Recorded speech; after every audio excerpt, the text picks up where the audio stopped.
хочется, чтобы вначале все представились, рассказали, как вас зовут и чем вы занимаетесь. Спасибо. Можно начинать. У меня по списку Уильям. Уильям, вы можете начинать. Кежарак, спасибо, что вы меня пригласили на это мероприятие. Рад иметь возможность с вами познакомиться. Меня зовут Уильям Фирмонт, я профессор Индианского университета, работал здесь много лет, сейчас я на пенсии. Я по специальности политолог, то есть занимаюсь вопросами языковой политики в течение уже 45 лет. То есть вопрос языка в Центральной Азии. Раньше я работал больше по Узбекистану. Первый раз я был в Центральной Азии еще в 1976 году. Раньше, то есть занимался больше Узбекистаном, а после распада Союза стал уделять больше внимания Казахстану, потому что две причины. В Казахстане интересно с точки зрения политики, вот эти языковые вопросы, а в Узбекистане работать иностранцу не очень легко, как вы, наверное, понимаете. Я в Казахстане много раз был, всегда в шутку говорил, что я столько раз возвращался, что я оралман, то есть как тот, который возвращался, кандас и миспин. И, как сказать, я начал заниматься, интересоваться бывшим Советским Союзом, когда я еще в средней школе был, в каменный век. Вот все коротко о себе. Қайырлы кеш, баршаңызға. Есімім Олдияр Ергебеков. Мен Анкара университетінің түлегімін. Сол жерде магистратурамды және докторантурамды коммуникация зерттеулерінде, communication studies дейді ғой ағылшындар, бітірдім. Радио, телевидение, кино саласы бойынша. Диссертациямның тақырыбы ұлттық мемлекет құрылу кезеңінде кинематографияның рөлі еді. Қазақ киносы және тәуелсіздік жылдарында қазақ киносы мемлекеттің, үкіметтің политикаларынан қалай әсер алды және оларға қалай әсер етті. Сол жайын зерттедім. 2010 жылдан бері қарата бірнеше университетте жұмыс істедім. Қазір Алматы менеджмент университетінде медиа және кино факультетін құрып жатырмын. Биыл бастаймыз, сентябрьден бастап студенттер ала бастаймыз. Қазір сол жұмыстарменен жүгіріп жүрмін. Ал жалпы зерттеу салам орталық Азиядағы мәдени трансформациялар, медианың трансформациясы, дискурстар және гендерлік зерттеулер, gender studies деген сондай сала, және әрине social theory дейміз ғой, жаңағы әлеуметтік теория мәселелерімен де айналысамын. Менің есімім Белла Орынбетова, мен журналистпін. Азаматтық белсенділікпен де айналыстым. Мен үшін бүгінгі жиын өте маңызды, өйткені мен жалпы Қазақстанда адамдардың қазақша сөйлегенін өте қатты қалаймын. Өйткені бұл тек қана бір ұлтшылдық мәселесі ғана емес, мен ойлаймын, азаматтық белсенді ретінде де біз байқадық қоғамның жалпы бірге жұмылмайтын кей жағдайларда.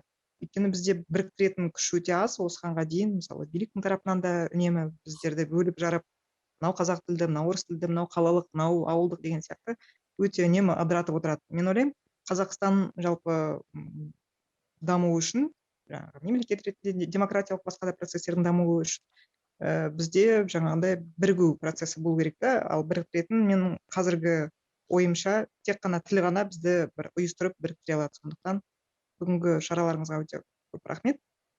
Ары қарай да талқылайтын боламыз. Өзім таныстырып өтейін. Менің атым Гүлзада Сержан, мен әйел құқық қорғаушысымын. Оның ішінде әйелдердің ішінде өте бір аз топ, ол лесбиян, бисексуал, квир әйелдердің құқығын Қазақстанда және осы Алматыда тұрып қорғап жүрген кісілердің бірімін. Біздің енді айналысатын ісіміз сол қазір белсенділік немесе құқық қорғауға қатысты мәселелер. Yeah, good morning, everyone. It's morning here. My name is JD Pluker. I'm a writer, a translator, and an interpreter, and a language justice organizer. So I work primarily in the Southwest US, out of Texas, where Spanish and English are the colonial languages and where other indigenous languages are being spoken. And so I worked for 10 years with a language justice collective called Antena. And I'll be talking today a little bit more about the language justice framework as it's used in the United States and the kinds of connections and links and work that the language justice movement has been doing in the United States for the last 15 years. Мен Зарина Мукановамын, мен әлеуметтік антропологпын, PhD диссертациямды жазып жатырмын қазір туыстық қатынастар жайлы. Менің есімім Тілек, барлықтарыңызға қайырлы кеш. Мен Шинжаңда дүниеге келгенмін, қазір Алматы қаласында тұрып жатырмын. Ақынмын, аудармашымын. Осыған дейін біраз батыс авторлардың шығармаларын қазақ тіліне аудардым. Сылақайлар әдеби клубында болдым, аударма саласында айналыстық. Қазір Тамыр журналының қазақ бөлімінің редакторымын және қазақ тіліне Фуко, Гваттари, Делездарды аударып, соған шегіртке деген бағдарламамен, соның аясында шегіртке деген бағдарламамен жұмыс жасап жатырмыз. Қазақ тіліне кинодағы философия бағытында аудармалар жасаймыз және мақала жазамыз. Меня зовут Мария Дикути, я преподаватель Назарбаева университета, поэт, переводчик, редактор. На данный момент я преподаю поэзию и как и в самом университете, так и, собственно, за его пределами. На английском с фокусом на мультилингвальной поэзии и на процессы, собственно, я об этом поговорю еще позже, процессы, собственно, соединения языков, поскольку мы говорили про то, что есть эти два языковых слоя, казахский и русский, но на самом деле их гораздо больше, как и в любой стране. То есть у меня мои студенты пишут и на уйгурском, и на туркском, в зависимости от истории их семьи. И меня, собственно, интересует именно вопрос наиболее правильного, наверное, неправильное слово, наиболее четкого самовыражения поэтического без границ языковых и без каких-то языковых рамок. Я Сюнбике, я художница, режиссерка, я активистка, и вот сейчас занимаюсь продюсированием публичной программы «Модель», которую мы придумали с Ануаром в рамках Creative Producers. Это программа от British Council. Я не обладаю никакой степенью, и у меня нет образования в гуманитарных науках или социологических, и никогда не проводила никакие исследования в академии, но я художница и работаю в очень смежной области. Платформа «Стык» как раз сфокусируется на междисциплинарном искусстве и позволяет мне заниматься вот такими странными экспериментами. Спасибо. Менің атым Ануар, мен ақынмын. Ақындығым орыс тілде болса да, кейде қазақ тілін арасында қосып жіберемін. Маған осы тақырыптардың бәрі өте қызықты. Сіздердің келгеніңіз үшін рахмет. I wanted to start with that the panel that we have already held was dedicated to grassroots Kazakh language initiatives that are flooding social media in Kazakhstan today. And I am seeing a lot of this kind of activity. And I think the understanding of importance of Kazakh language finally strikes me this past years, because I'm not one of this Kazakh speaking people. I'm a Kazakh that doesn't speak Kazakh.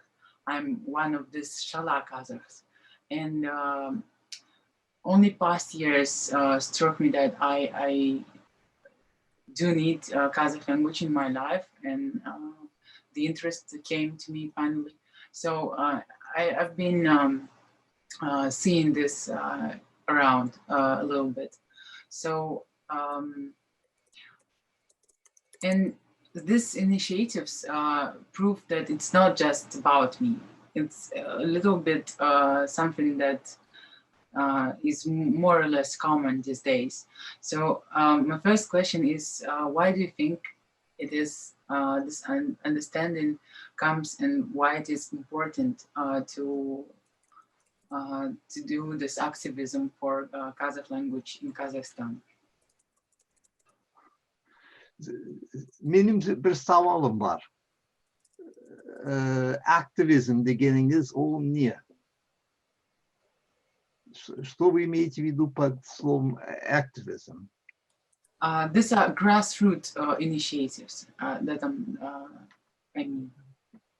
Я понял, но ваш вопрос, то есть почему, то есть мы думаем, что активизм нужен, по-моему, и поэтому, мне кажется, прежде чем отвечать, то есть надо определить, что такое активизм. Okay. We maybe need to ask this to JD, because JD is a representative of language justice activism. I think JD knows better. Well, I mean, I obviously can't speak to the situation in Kazakhstan, but I mean, I can talk about some of the activities that we've been doing here. And I think in talking about what's going on here and the kinds of work that's happening, I think it might be useful in terms of providing some different frameworks. About how to build language just at a grassroots level. Because I think even what we kind of heard over the last few minutes, since we walked into this Zoom room, is work that we do and have been doing for quite a while on a local level. So what happens when you get people into the same room, whether it's virtual or physical, and how do you create spaces where people can use the language in which they feel most comfortable? And how do you use interpreting and translating as tools to work against language dominance? So interpretation and translation can also be used to shore up language dominance. So I'm going to talk a little bit about that. The first idea is just this, that our languages do matter. And in a context in the United States of rampant monolingualism and a violent imposition of monolingualism since the founding of this country, saying something like our languages do matter is actually a radical thing to say. And then to follow it up with practical actions to support non-dominant languages and to support marginalized languages is important political work that's tied to work around race and class, gender, sexuality, housing. All of the kinds of social movements that are happening need to think about how to create a world in which we aren't forced to speak the dominant language or forced to speak an imposed language. So what does language dominance look like? I'll talk about that in my context here. Primarily, one of the first ways that we can think about what language dominance looks like in the US context is the eradication of indigenous languages, right? Over 300 indigenous languages were once spoken in the land that we now call the United States, and only approximately 175 are actively used today.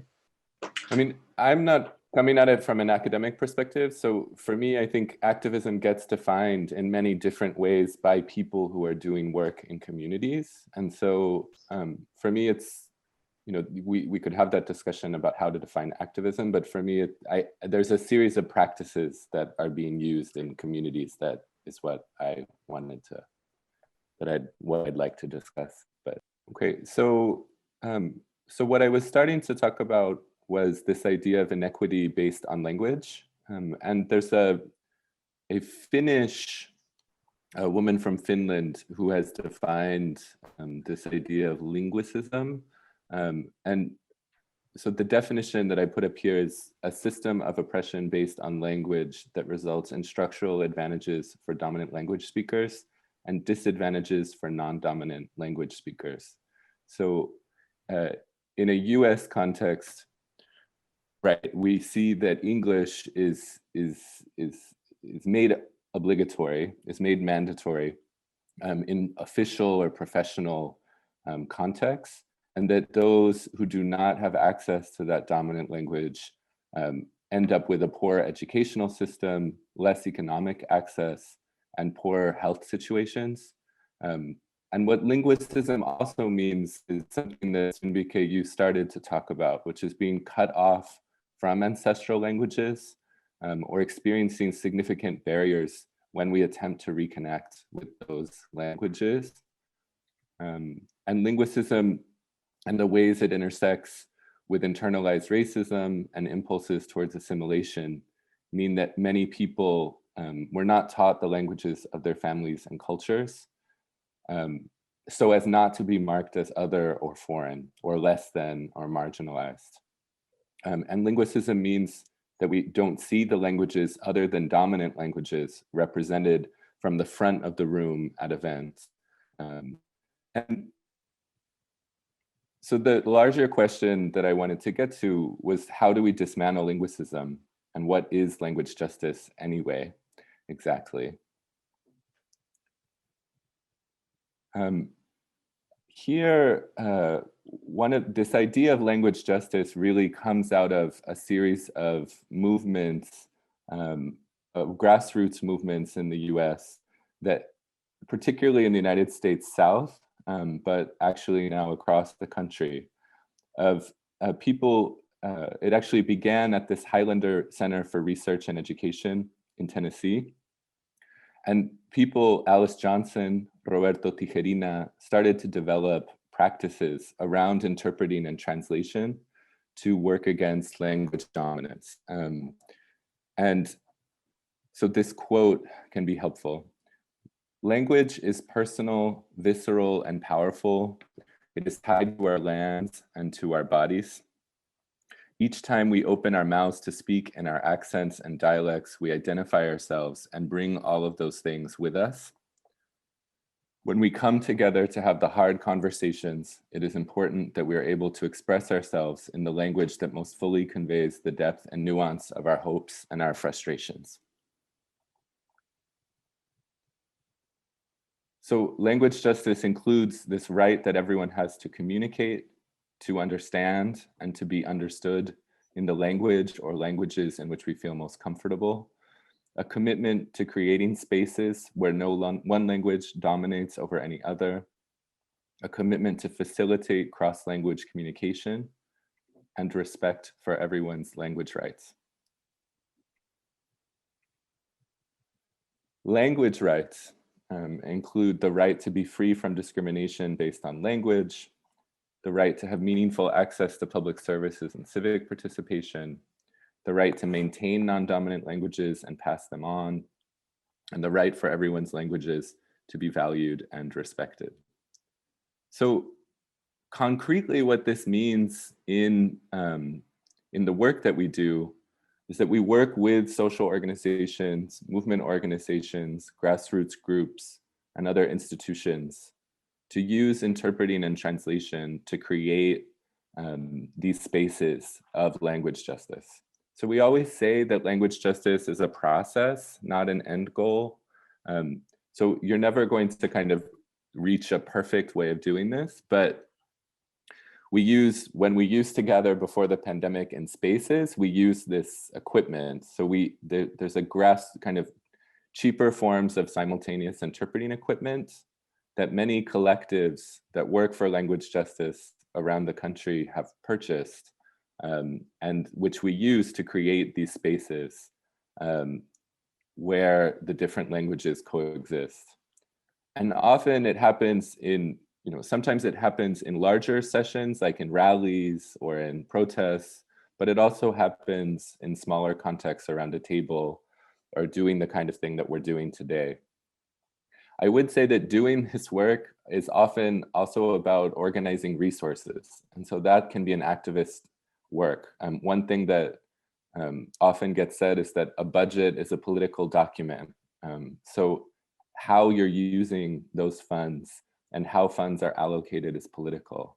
So to think about how resources are allocated to interpreting and translation in order to create this kind of space where people can speak across languages. I've gone over. I could wrap up in like 3 minutes if that's okay. Yeah. Okay, so I just want to talk briefly about some of these collectives: Antena Houston, Antena Los Angeles, and then there's other groups, collectives, and cooperatives around the country in different places that are doing this work as well. And I think one of the exciting things about this work, the language justice work that happens in a grassroots level, is that there are specific things that people can do to train themselves as interpreters and to train themselves as translators in order to create these spaces.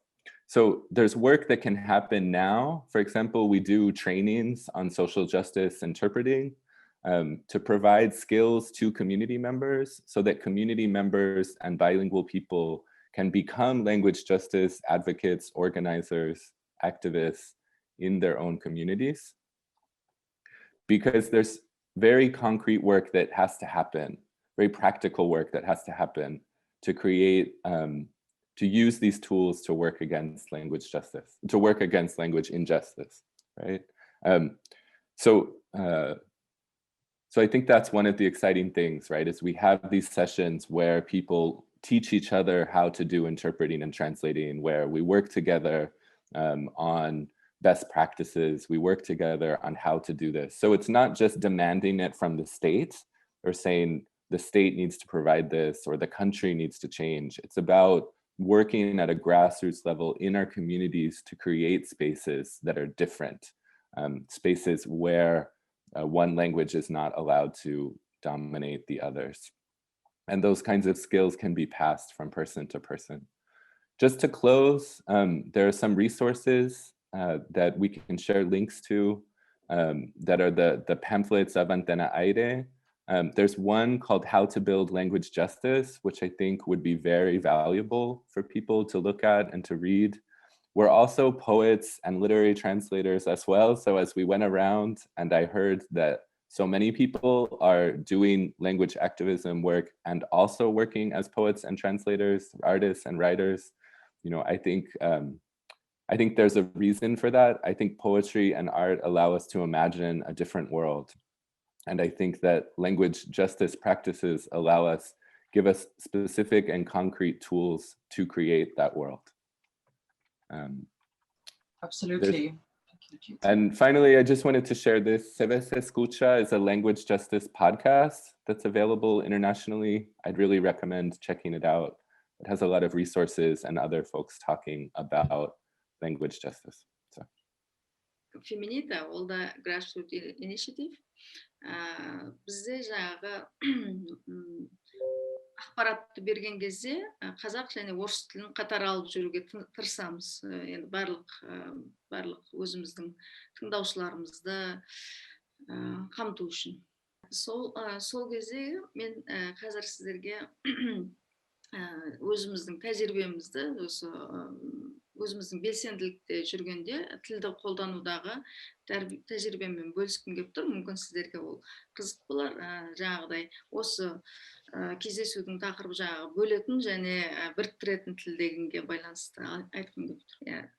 Біз қалалардан бірнеше қалаларға қыдырып барып жаңағы қыздардан ЛБК қыздардан жаңағы лесбиян, бисексуал, квир қыздардан интервью алғанбыз, сосын солармен сұхбаттасқанбыз, олардан анкета жинағанбыз. Сол кезде қарым-қатынас тілінде сөйлескенде, мысалы қазақ тілді ортаға барған күннің өзінде жаңағы квир әйелдер, ЛГБТ қауымдастығындағы әйелдер орыс тілге көшуге тырысады. Барынша қазақ, мысалы Шымкенттің қақ ортасына барып тұрсаңыз да, Қызылорда, ол жерлерде күнделікті екеуара ара сөйлесетін тіл қазақ тілі. Мен де қазақ тілі, олар да қазақ тілі, бірақ жаңағы біздің осы сексуалды бағытымызға, гендерлік сәйкестігімізге байланысты мәселелерге келгенде, олар автоматты түрде орыс тіліне көшіп кетуге, тілді білмесе де көшіп кетуге тырысқан сондай бір тәжірибеміз бар қызық. Олар жақсы орыс тілін жақсы сөйлемесе де, сонда жаңағы өзіңнің ЛГБТ адам болуың шамалы сырттан келген немесе бір тыс нәрсе сияқты, қоғамда бір ұғым бар сияқты да, содан келіп туындауы мүмкін деген сияқты бір ой туады.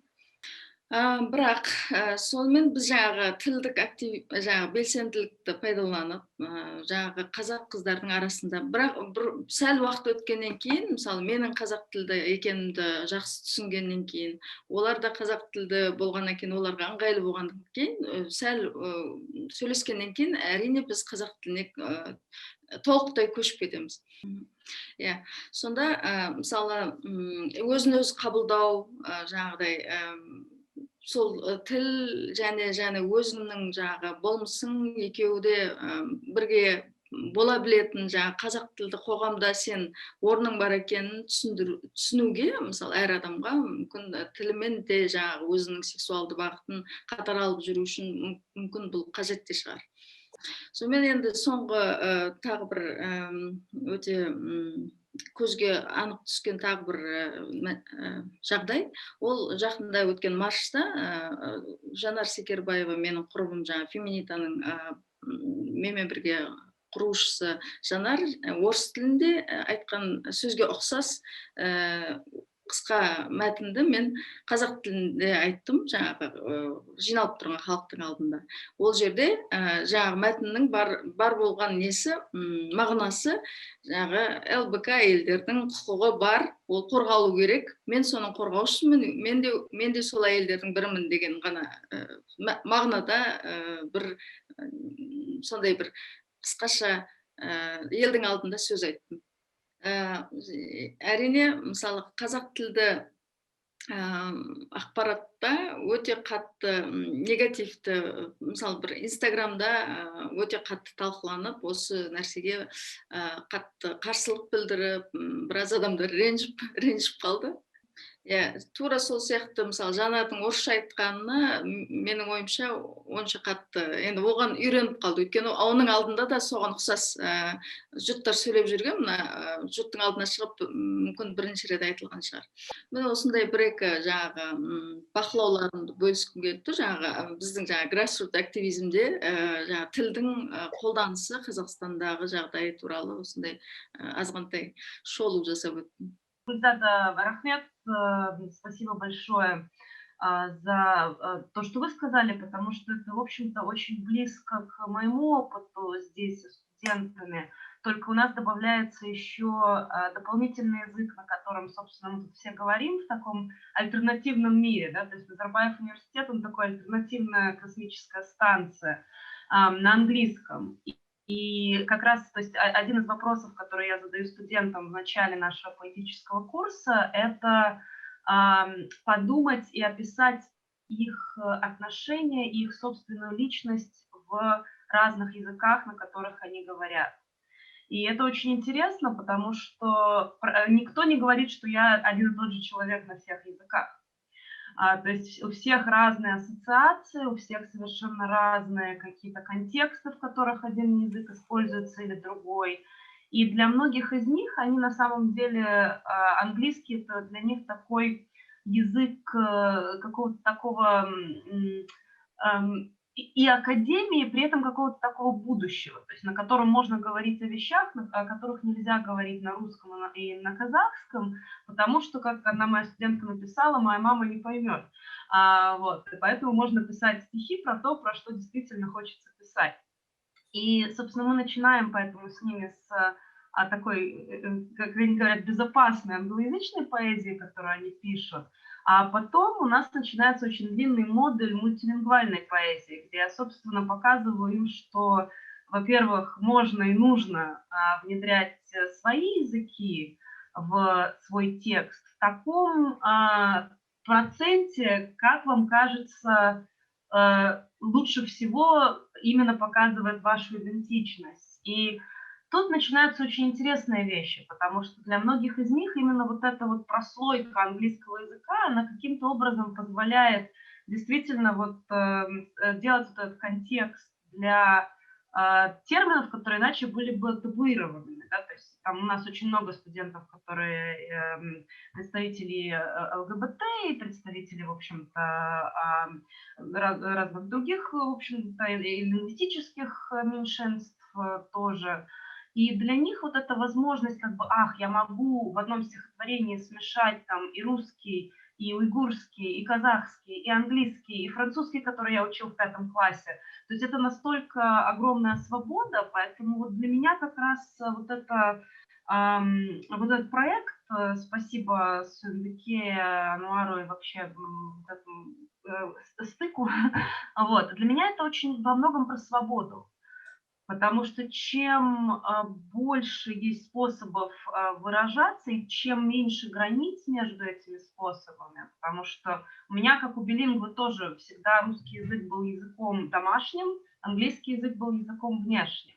И только когда эти языки, собственно, начинают смешиваться, и поэзия это, мне кажется, самое идеальное для этого места, потому что она, в общем-то, работает с душой, да, не побоюсь высоких слов, вот, то когда вот эти все части могут найти отклик друг друга, тогда возможно действительно и проникновение, и интерес, в общем-то, к языку. Мне кажется, вернувшись к вопросу Сундыке в самом начале про активизм и почему происходит вот сейчас вот эта волна, мне кажется, что, в общем-то, то, что я вижу по студентам, с которыми я работаю, они просто к этому готовы, они готовы к вот этому синтезу. Они готовы к каким-то новым значениям в языке, они готовы его как-то по-другому воспринимать, чем что-то архаичное или что-то только домашнее, и выражать какие-то, в общем-то, их очень актуальные мысли на нем. Вот. Поэтому вот такой мой опыт, и мне кажется, что в этом смысле, вернувшись к вопросу Билла про что такое активизм, в таком очень общем контексте это, в общем-то, такое любое последовательное действие, которое вызывает изменение социальное или политическое, да, то есть и в этом смысле мне кажется, что, конечно, нужно и поддерживать, и придумывать новые способы, потому что язык таким образом меняется, и таким образом происходит именно вот это смешение этих слоев. Менің тағы бір сауалым бар. Орыс тілділер, демек, олар қазақ тілінде сөйлегісі келмейтіндер. Олардың жұмысы да активизмі жоқ па? Демек, мәселен, мен орыспын, орыс тілді қазақпын. Маған қазақ тілі керек емес айтсам, ол да активизм ба жоқ па? Түсінікті ме жоқ па? Орысша айтайын ба? Маған түсінікті сияқты, мен білмеймін дұрыс түсініп тұрмын ба, бірақ бұл сіздің айтып тұрғаныңыз меніңше активизмге жатпайтын шығар. Ол мысалы деп отырмыз ғой, мысалы сіз солай сөйлесеңіз, онда бұл сіздің орыс тіліңіздің қазақ тіліне деген үстемдігін түсініп, сол привилегиядан айтып тұрған кісі сияқты боласыз да маған. Мүмкін маған қазақ тілі керек жоқ, өйткені оны ешкім сөйлеп тұрған жоқ, оны керек етпейміз деген сияқты. Сондай сөйлеген болғандай боласыз маған, мүмкін. Онда ол меніңше активизмге жатпайды. Но если конкретнее, скажем, такой, предположим, ну, например, Петропавловске, и что там на 2 языках, то есть все, сейчас должно быть, кто-то говорит, а там, скажем, понимают по-казахски очень мало, там то, что на казахском. А русскоязычные говорят, что мы против того, чтобы тратить столько времени на казахский язык. И начинают какую-то кампанию против того, чтобы казахский использовать. То есть уделять столько-то времени для перевода на казахский язык, как для русского. Это, мне кажется, активизм есть. Тоже может быть. Да, наверное. Если, ну, как бы субъект такого активизма чувствует какую-то несправедливость социальную, связанную с тем, что его каким-то образом ущемляют при помощи казахского языка, наверное, можно считать его активистом. Ну, негізінде активизм как термин ретінде көбінесе бір солшылдардың тарапынан шыққан бір термин ғой. Сондықтан да жаңағы көбінесе жаңағы Уильямстың айтып отырған несі, мысалы, бір активизм сияқты болып көрінбейтін сияқты болып тұрады бізге. Ал негізінде қазіргі таңда әсіресе жаңағы жаңа медианың пайда болуымен бірге, әлеуметтік медианың пайда болуымен бірге активизмнің солы оңы қалмады деп ойлаймын. Бірақ негізінде активизм деген кезде көбінесе бір лефтист бір жаңағы протест немесе соған байланысты, яғни бір лефтист бір іс-әрекет елестейді көзімізге көбінесе. Солшыл бір іс-әрекет көзімізге елестейді. Яғни отаршылдыққа қарсы, немесе жаңағы фашизмге қарсы, ұлтшылдыққа қарсы, нәсілшілдікке қарсы, экологияны жоқ қылуға қарсы деген сияқты, немесе жаңағы вегетариан өмірді қолдауға деген жаңағы, осы бұлардың бәрі негізінде жаңағы бұлай қарайтын болсақ, либерал және лефтист бір саланың дискурстары да, және сол саланың бір іс-әрекеттері. Сондықтан да активизм деген кезде көбінесе осы нәрселер елестейді. Ал Петропавл деді ме, жоқ Павлодар деді ме, жаңағы мысалда. Ол жерде жаңағы сонау Қазақстанның тәуелсіздік алған жылдарынан бері қарата проблема бар, ол дәл осы проблема, жаңағы ол жерде бір жаңағы Ресейдегі казачество менен бір байланыс құру деген сияқты. Сондықтан да ол бір лефтист дискурс болуға қарағанда жаңағы опять бір империал, опять колониал бір дискурс. Екінші мәселе де жаңағы Гүлзада ханымның мәселесі, яғни негізінде бір социологиялық бір жағдай, мен ойымша жаңағы ЛГБТ индивидтердің орысша сөйлеуге ұмтылуы, яғни қазақ тілді ЛГБТК индивидтердің қазақ тілінде сөйлеуге ұмтылуы. Бұны былай деп түсінемін мен, әсіресе Советтер одағы кезінде қала бұл орыс тілділердің аймағына айналған болатынды, немесе, точнее, европоидтардың, яғни орыс тілділер де емес, даже европоидтардың, бұл жаңағы орыстар, немістер, украиндар және тағы да басқа. Ал қала дегеніміз не? Қала дегеніміз сонымен қатар жаңағы адамның құқығының алғаш рет бір неге айналатын жері, бір субъектіге айналатын жері, немесе кез келген жаңағы модерн қозғалыстың орын алатын жері. Сондықтан да жаңағы ЛГБТК индивидтердің, не только ЛГБТК индивидтер, және тағы да басқа саладағы адамдар расында да бұл салада жұмыс істеймін сіздердің құқықтарыңызды қорғаймын деп келген адамды орыс тілді екен деп ойлайды көбінесе. Өйткені жаңағы бұл жаңағы қала мәдениеті болғандығы үшін, қаланың жаңағы тілінің соңғы жылдарға дейін орыс тілі болғандығы үшін деп ойлаймын. Тіпті біздің мысалы үшін активистердің өзінде де осындай бір қате көзқарас бар. Мысалы үшін мен жаңағы гендерлік теңдікті жақтайтын адаммын, қазақ тілдімін. И маған келіп, былай деп айтатын адамдар өте көп. Жаңағы, ой, Молдияр, молодец, сен жаңағы қазақ тілді болып, гендерлік теңдікті жақтайсың. Бұл өте керемет. Бұл сөздер, мысалы үшін, мені өте қатты не қылады, раздражать етеді, да?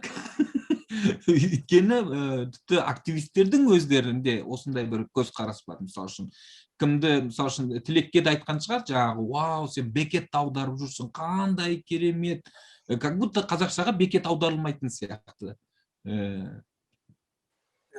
I just wanted to say that, I mean, that's one of the powerful things about the tools of language justice and about interpreting is that so often we're taught that knowledge can only come from the dominant language, and that knowledge doesn't come from marginalized languages. And so by using these tools of interpreting and translation, it can often show dominant language speakers, put dominant language speakers in a position of having to listen for the first time to knowledge coming from a marginalized language.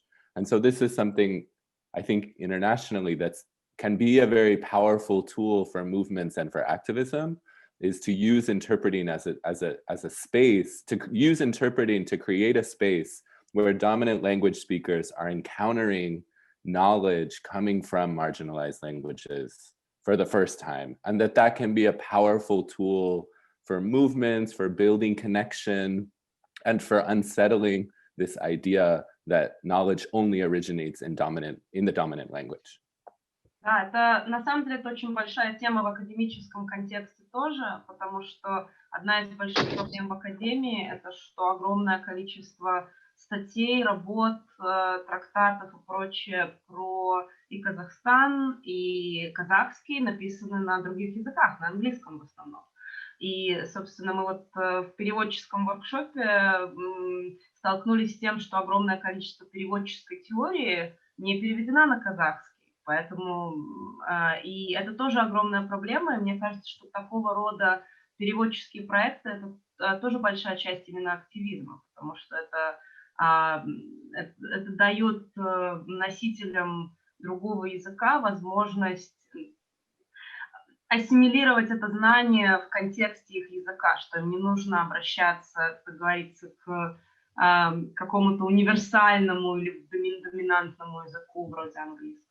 Есть какая-то колониальная травма, жаңа Молдияр айтты ғой, орыс тілі ол бізде жаңағыдай еуропалықтар сөйлейтін өркениет бар жерде тұратын адамдардың тілі болған сияқты деп. Қазақтардың бір жағынан өте қатты, бір жағынан мен түсінемін, жақтыртпайтын орыс тілінде сөйлейтін адамдарды енді былай қараса 30 жыл болды ғой. Но екінші жағынан жаңа сакрализация бар, тым асыре сакрализациялау. Жаңа Гүлзада айтты ғой, алдында Жанар мысалы спичін айтты, орыс тілінде ешкім оған әсер еткен жоқ. Дәл сол спичті Гүлзада айтқанда барлығы көтеріліп, жаңағыдай өте қатты бір сондай дау болды. Өйткені бізде өте қатты бір не бар да, қазақ тілінде сөйлейтін адам ол сондай ибалы болу керек, ол сондай бір не болу керек, ешқандай гетеро болу керек міндетті түрде деген сияқты. Бізде білесіздер ме, соң вообще даже аударма жасағанда да қарабайыр сөздер жоқ та, тым әдеби сөздерді қолданады. Адамдар мысалы кейде шала қазақша сөйлеп тұратын болса, оған да қайта-қайта бір ескерту жасап қояды. И сосын мысалы аудармада фильмдер қарағанда, әңгімелер оқығанда қарайсың да, біз олай сөйлемейміз ғой, мысалы иғош құрсын деген сөзді ешқашан телевидениедан айтпайды, өйткені айтады қойыңызшы, мұныңыз ұяттағы деген сияқты бір нәрселермен келеді. По идее, мен ойлаймын, соңғы уақытта жаңа активизм туралы айттыңыздар ғой, қайтадан ойым бәрі шашырап кетті. Но мен ойлаймын, мысалы қазақ граммар сияқты, жаңа сөздік сияқты, қазақша жаз сияқты, мен активизмнің ең нағыз эффектив түрі деп ойлаймын. Сондай сияқты бізде аудармаларда болу керек. Біз ЛГБТ туралы да сөйлеуіміз керек. Өте боқтасқан кезде қазақша айтуымыз керек. Кез келген нәрселерде бізде жаңағы мүмкін молдияр келісер келіспес, бірақ ғылыми тілдің өзінде қазақша жоқ, бізде қалыптасқан жоқ. Калькамен әйтеуір бірдеме қылып болып табылады деп бір түсінік беріп шығамыз. Қазақша өте қиын оқу нағыз ғылыми еңбектерде. Қазақша мысалы жаңағындай жаргон сөздер де жоқ, сленг сөздер де жоқ. Қалыптасқан жоқ, өйткені бізде шын мәнісінде қазақша сөйлеген де жоқ. Тек қана бір ауылдың бір маргиналданған ортасы сөйлеген сияқты болған, немесе қалада тұратын әдеби орта ғана. Сондықтан бізде жалпы қазақ тілінің өзінің барлық спекторларының өзі дамыған жоқ. Бір жағынан енді соны дамыту керек, қашан не болып кетті ғой, неге жасамасқа деген сияқты. Жасау керек соны. Менде бір сұрақ бар, егер рұқсат болса қойсам. Бізде білесіздер, тәуелсіздік алғаннан кейін шетелдегі қазақтар Қазақстанға арнайы шақыртуменен келіп, жаңағы азаматтығын ала бастады.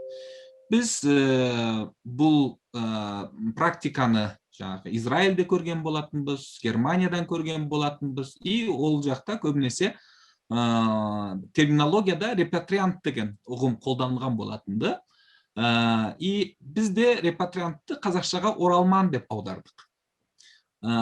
Былтырдан бастап президентіміз Қасым-Жомарт Кемелұлы Тоқаевтың қателеспесем бұйрығымен ғой деймін, әлде шешімімен бұдан былай оралман деп айтпайтын болдық, ол кісілерге қандас дейтін болдық.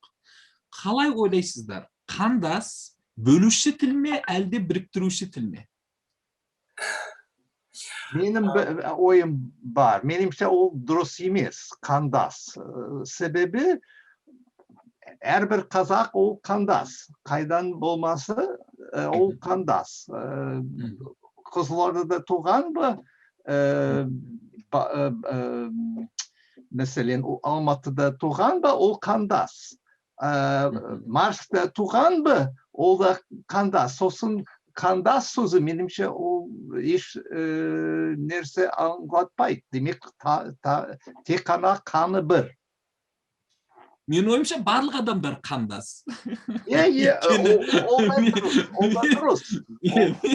Бірақ тек қана шеттен келген қазақтар ол үшін меніңше қандас деген сөз ол дұрыс емес. Бөлуші дейсіз ба сіз сонда бұл ұғымды, яғни біріктіруші болуға қарағанда? Меніңше оралман сөзі жақсы, демек шеттен Қазақстанға оралған кісі. Мен жеке тәжірибем айтайыншы. Иә, Тілек. Мен Қытайда тұрған кезде бізде Қытайда мемлекеттік басқару мен бизнестің тілі ол Қытай тілі болды, сөз жоқ. Біз Қазақстанға көшіп келетін кезде қатты қуандық, біздің қазақ мемлекетіне келетін болдық деп. Бірақ біз Қазақстанға келген кезде қазақ мемлекетіне емес, Қазақстан мемлекетіне келгенімізді түсіндік. Өйткені бұл жерде де мемлекеттің басқару тілі мен бизнестің тілі, карьераның тілі орыс тілі болып шықты. Сондықтан жаңағы оралман сөзінде бұның алмастырудың да өзінің себебі оралмандардың комплекс деп айтар екенбіз, немесе жаңағы бөлушілік, жаңағыдай дискриминацияға ұшырау, жершілдікке ұшырау. Мысалға бір жағдай болды, біздің ауылда, біз тұрып жатқан ауылда бір оралман кемпір өмірден өтті, Қарақалпақстаннан келген оралман, біз Қытайдан келген оралманбыз. Сол кемпірді көмген жерінен сатқынның ұрпағы бұл жерге тек қана біздің рудың адамдары жатуы керектеліп, жаңа өлген кемпірді қайтаран жатқан жерінен, көмген жерінен қатып алып шығарып жергілікті тұрғындар. Дәл осы жағдай менің әжемде қатты ауыр соққы болып тиді да, сосын ол кісінің Қытайға кетіп қалуына мәжбүр болды өзінің жеке ішкі несімен.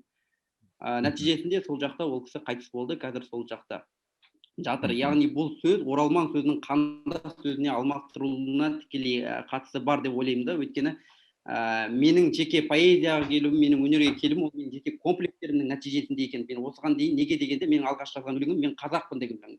Яғни мен оны 3-ші сыныпта менің өзімнің қазақ екенімді дәлелдеу мақсатында жазған екенмін да. Сонда мен поэзияға бір ғажайып сиқырлы күшпен емес, ортама жаңағы бейімделе алмағандықтан, өзінің қазақ екенін дәлелдей алмағандықтан поэзияға келген екен. Ал енді қазақстандық адамдар дегенде, бізде қазақ тілді орта бар. Қазақ тілді ортада мынандай дүние бар, жаңа Бел айтып кетті, бәрі көркем тілде жазылу керек. өте бәрі идеал болу керек, барлығы поэзия ұйқаспен жазылу керек дейді да, жаңағы жаңашылдықпен келген адамдарды ЛГБТ-ны жек көргендей жек көреді, немесе феминистерді жек көргендей жек көреді. Бізді бір ұлттың несін жоғалтып жатқан секілді солай бейнелейді. Соған менің ойымша қазіргі біздің буынға аударманың керектігі өте қажет. Өткен бізде Қаласбек пен Әмірхан Балқыбектерге дейін модернистік бағытқа дейін алып келсе, арғатай Бекет Нұржанов, Әуезхан Қодар, Жанат Баймұхамед секілді бастаған кісілер, олар қос тілді орта қалыптастырды тамыр журналын құру арқылы. Сөйтіп бізге толеранттылықты, постмодернистерді, Фуколардың жаңағы шығармаларын насихаттау арқылы ортаға толерантты бір қазақ тілінде толерантты ойлай алатын орта қалыптасуына әсер етті деп ойлаймын. Сондықтан да жаңағы өзіңіз білетін аударма бюросының Торе Янсеннің тіл біліміне кіріспе кітабы болсын, әдебиет теориясының 5 томдығы болсын, осыған насихатталатын болса, бізде жаңағы дискриминация, жаңағы оралман сөзіне қатысты айтылатын, немесе жаңағы ЛГБТ өкілдеріне қарайтын жаңағыдай толеранттылық, осының бәрі аударма арқылы келетін секілді менің ойымша. Ал жаңағы оралман сөзі менің балалық шағымда негізі тілдің өзінің несі болады ғой, мінезі болады, тілдің өзінің қасиеті болады, зат секілді ойлауға болады. Оралман деген сөз бір сатқын, байдың ұрпағы қашып кеткен жаңағы. Солай неді. Ал шын мәнінде біз өзіміздің тарихи жерімізде, тарихи жаңағы ата-бабаларымыздың отырған жерінен көшіп келдік. Осы түсініспеушіліктерді жою үшін осы дүниелер жасалу керек деп ойлаймын. Ну, я как раз сейчас пишу статью, в смысле задумала писать статью по поводу Оралман, как поменялось, то есть что изменилось, собственно, когда поменялось вообще понятие Оралман и Кандас. Вообще я вначале не сказала, что на самом деле я делала свои исследования как раз в среде, где живут казахи из Китая, из Монголии и как бы местные, да, то есть как бы это моя такая тема, и я прям слушаю вас, очень мне интересно, как вы обсуждаете все это, вот, и что поменялось на самом деле, и с тех пор, как вообще поменялось название, нужно ли было вообще менять это название, что означает Оралман вообще, это returnee, да, то есть это тот, который вернулся, но на самом деле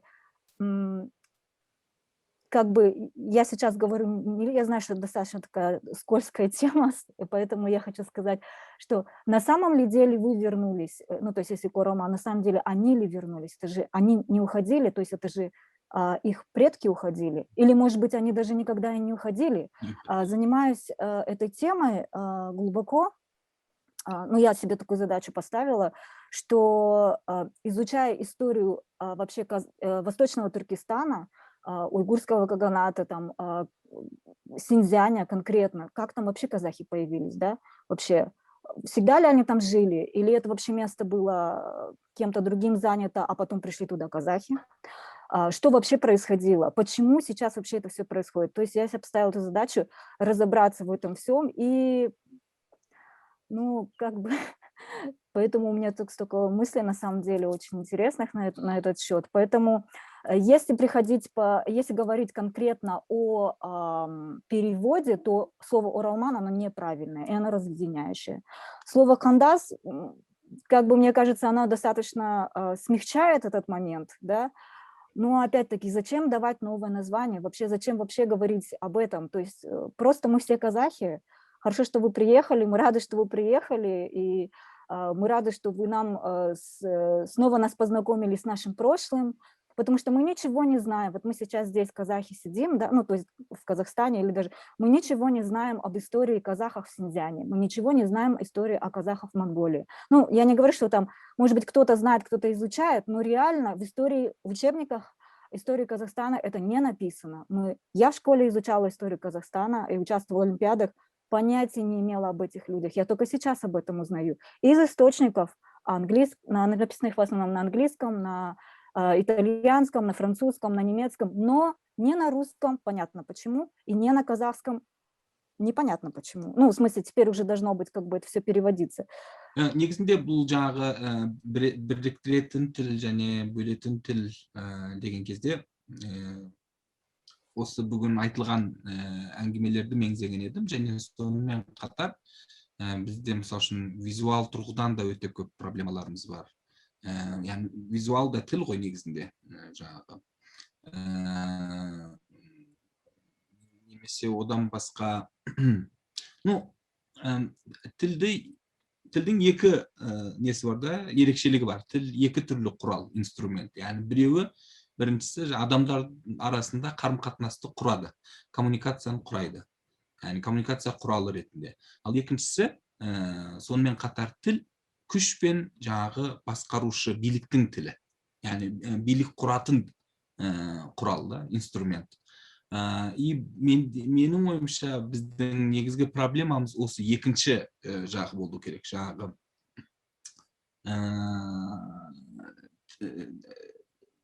көбінесе жаңағы бөлектейтін, бір-бірінен бөлетін және дискриминацияға ұшырататын адамдарды негізгі бұл жаңағы екінші құрал түрі.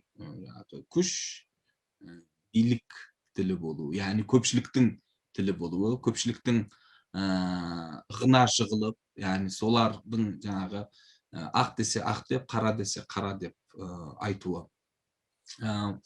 Бұл нәрсе, мысалы үшін, бағанада айтып өткенімдей, жаңағы тек қана белгілі бір топқа емес, көптеген топқа, тіпті активистердің өздеріне тән нәрсе. Вот мысалы үшін Қазақстанда кейбір нелер бар, жаңағы зерттеу институттар бар, мекемелері. Мысалы үшін қазақ тілді медианы зерттейді, тек қана негатив тұрғыдан зерттейді. Вот қазақ тілді медиа үшін артта қалған, вот қазақ тілді медиа сексист, вот қазақ тілді медиа вообще какай, одан қашу керек деген. Сонымен қатар мына нәрсені ұмытпауымыз керек. Дәл осы қазақ тілді медиа, мысалы үшін, Қазақстандағы ең батыл медиа. Тікелей үкіметке шабуыл жасайтын медиа қазақ тілді медиа. Сонымен қатар қазақ тілді медианың ішінде не дейміз ғой, жаңағы қарсы тұратын қоғамдық көзқарасқа, қоғамдағы стереотиптерге, қоғамда қалыптасып қалған статус-квоға қарсы тұратын платформалар да бар. Біз егер бұларды көрместен тек қана жаңағы негатив тұрғыдан көретін болсақ, онда бұл жерде бір жаңағы бөлуші тіл пайда болды деген сөз.